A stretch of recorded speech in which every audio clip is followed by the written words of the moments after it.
Senhora Presidente, senhoras e senhores deputados, população do meu estado do Rio de Janeiro, população do meu Brasil. Retorno a essa tribuna, mais uma vez, para registrar a evolução do nosso mandato. Quando digo nosso, não é mera força de expressão. Tenho procurado, de maneira abrangente e dedicada, trazer para a nossa atividade do dia a dia, aqui na Câmara dos Deputados, as sugestões, as contribuições, críticas e, principalmente, as experiências bem-sucedidas que possam ser replicadas nacionalmente. Aproveito para lembrar o tema da campanha da fraternidade lançada pela CNBB, Confederação Nacional dos Bispos do Brasil, Fraternidade e Políticas Públicas.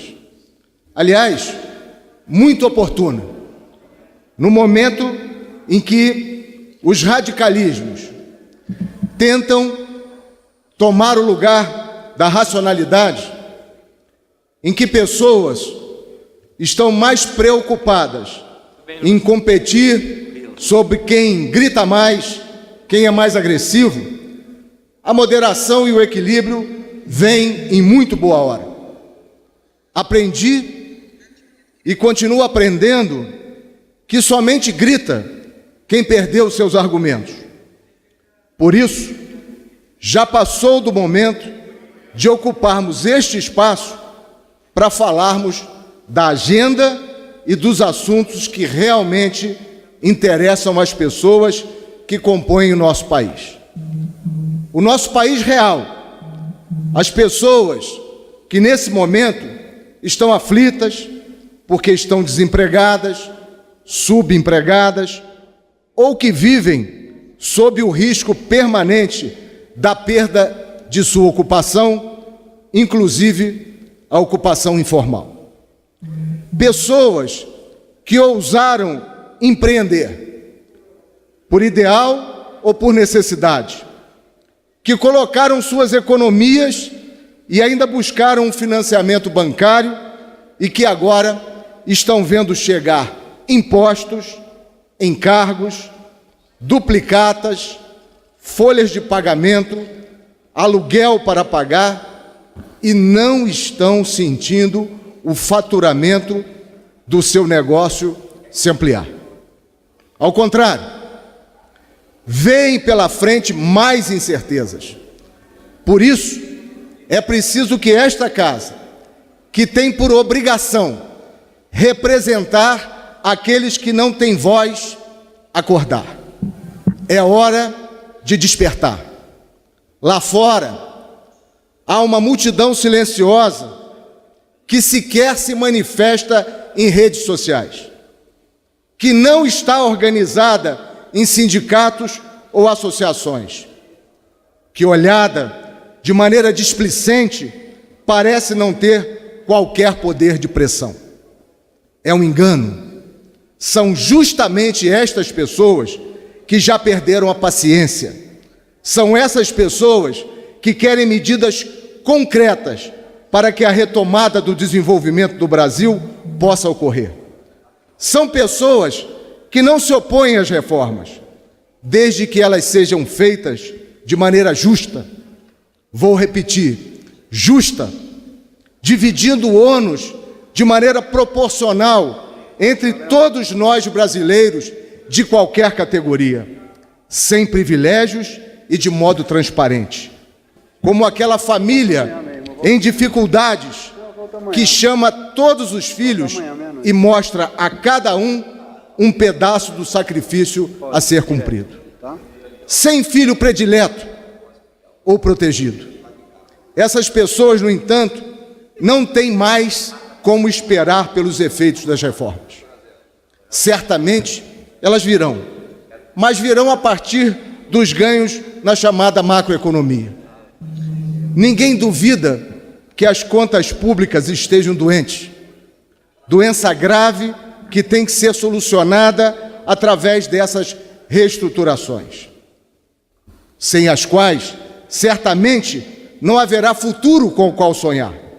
Mas convenhamos, se não destravarmos o cotidiano com providências mais imediatas, não estará havendo nem presente para a esmagadora maioria da população brasileira.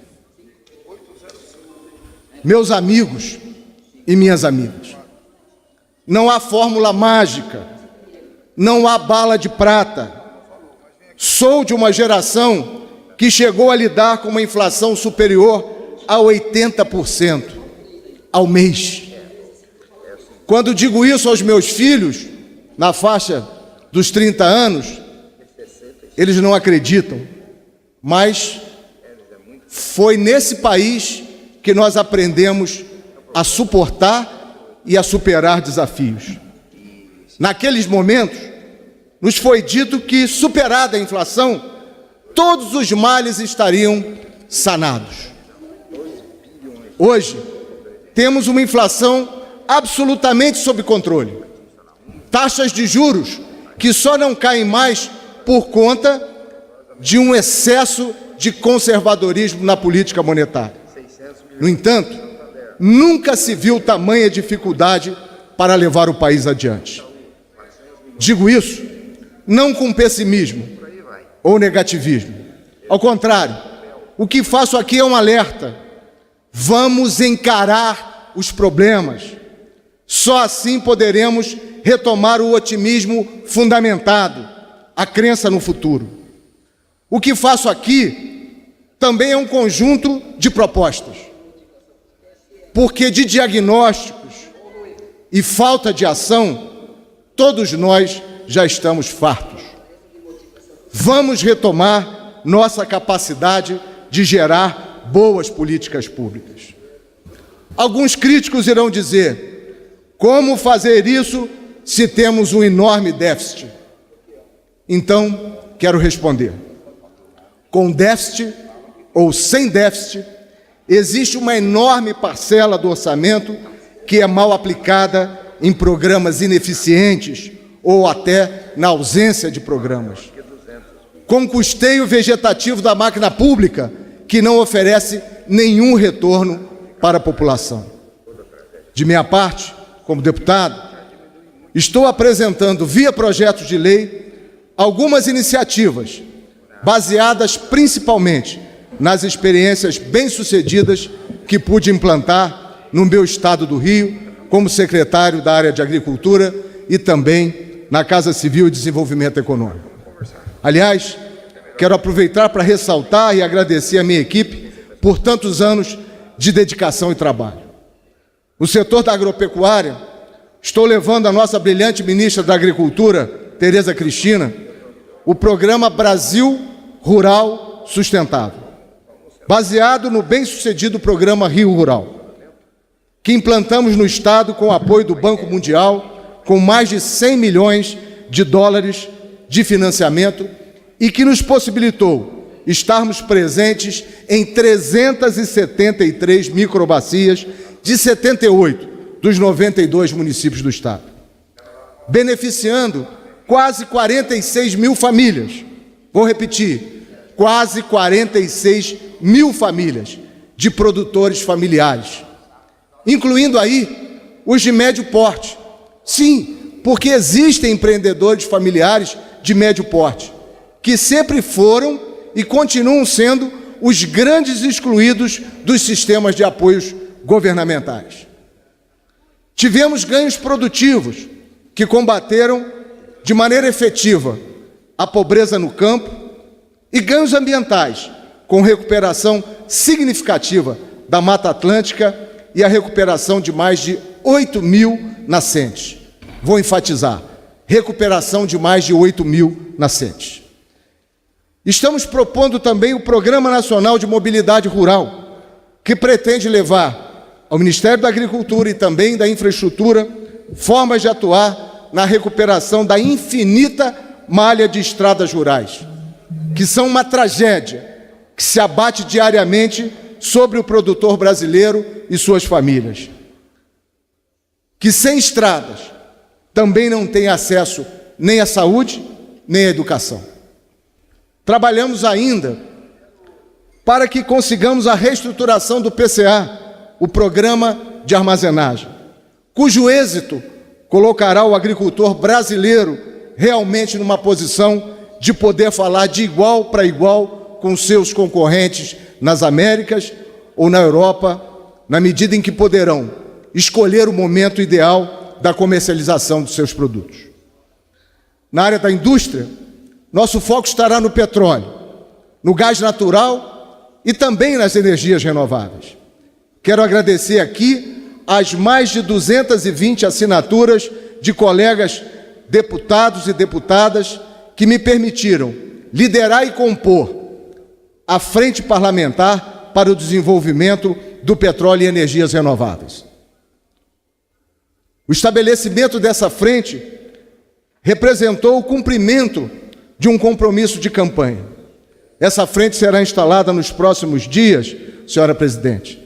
E esse nosso trabalho, juntamente com os colegas da Comissão de Minas e Energia, fará com que possamos retomar com muita força o ciclo de produção do pré-sal, mas também a retomada dos campos maduros, não somente em Macaé, como também nos municípios produtores de todo o estado do Rio, do Espírito Santo, de São Paulo, se expandindo para as áreas de produção marítimas e terrestres nos estados do Norte, Nordeste e outras regiões que certamente serão beneficiárias da pesquisa, da prospecção e de mais etapas no futuro. Falando de outras energias, as energias renováveis certamente terão um impacto muito significativo na retomada do parque industrial brasileiro, gerando novamente milhões de empregos nos próximos anos. No comércio, nos serviços, no turismo, especialmente naqueles espaços compostos de pequenas empresas, naqueles espaços compostos pelo pequeno empreendedor, todos nós teremos que realizar ações firmes para que possamos, sob a forma de mutirão, apoiar a recuperação dessas empresas, apoiando-os através de suas entidades, retirando-as da inadimplência, reescalonando suas dívidas e dando a todos esses setores a necessária condição para que empresas e pessoas possam ter fôlego para esperar pelas reformas. Estou aberto a receber propostas e sugestões de outras iniciativas que possam, através de leis, apoiar a recuperação da qual estamos falando. Aqui embaixo, na TV Câmara, está o meu e-mail para o contato e para a remessa dessas propostas. Quero, presidente, dizer aqui, já para ir concluindo, que apelo novamente à racionalidade. Isso vale para inúmeras situações. Por exemplo, enquanto o Estado de São Paulo reage à crise, apostando na redução da carga tributária de vários setores para colher o aumento da arrecadação mais à frente e os empregos no presente, o Estado do Rio não pode continuar sendo vitimado pelo discurso que demonizou os incentivos fiscais, querendo atribuir a imensa maioria dos projetos bem-sucedidos de apoio à atração e ao desenvolvimento de empresas à pecha de obscuridade e desvios, quando, na verdade, foram instrumentos de reação do Estado à guerra fiscal que se estabeleceu a partir de outras regiões do país. Temos que separar o joio do trigo. O joio é a exceção. Vou voltar a esse assunto aqui na tribuna em breve. O Estado do Rio não vai ficar sendo esbofeteado com as duas mãos amarradas atrás do corpo, enquanto alguns caçam bruxas imaginárias, ao invés de trabalhar pela retomada do desenvolvimento na dramática situação de desemprego enfrentada pela população fluminense. Encerrando, senhor presidente, quero dizer que tenho essa sensibilidade para com as angústias da população, porque passei por todas elas.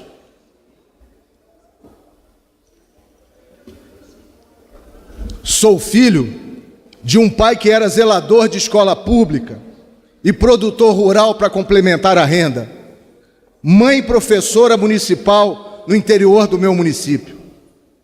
Vivi numa casa de 2 salários mínimos, mas eu e meus irmãos fomos criados com toda a dignidade. Não faço da minha origem humilde um lamento, nem uma exaltação. Ao contrário, tenho orgulho da minha trajetória. Fui pequeno empreendedor, produtor rural, sofri com todas essas incertezas.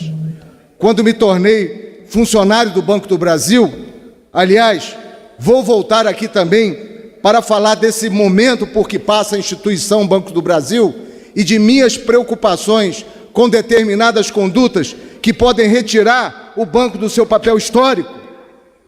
Mas, senhora presidente, quando me tornei funcionário do Banco do Brasil por concurso, rodei pelo Brasil e aprendi a conhecer o meu país. E aprendi a amar ainda mais o meu país. Falando em amor, quero aqui agradecer o apoio da minha família, aos meus pais, seu Leaci, dona Cleir, que me deram a vida e os ensinamentos de caráter. A minha mulher, Bel, por toda a parceria e persistência ao meu lado. Aos meus 5 meninos e a minha menina, em nome dela, da nossa pequena Maria, quero beijar e abençoar todos vocês e aos meus 3 netos. Vocês são o meu viver. Obrigado, meu Deus. Através dessa família, tenho tudo o que preciso. Obrigado, senhora presidente.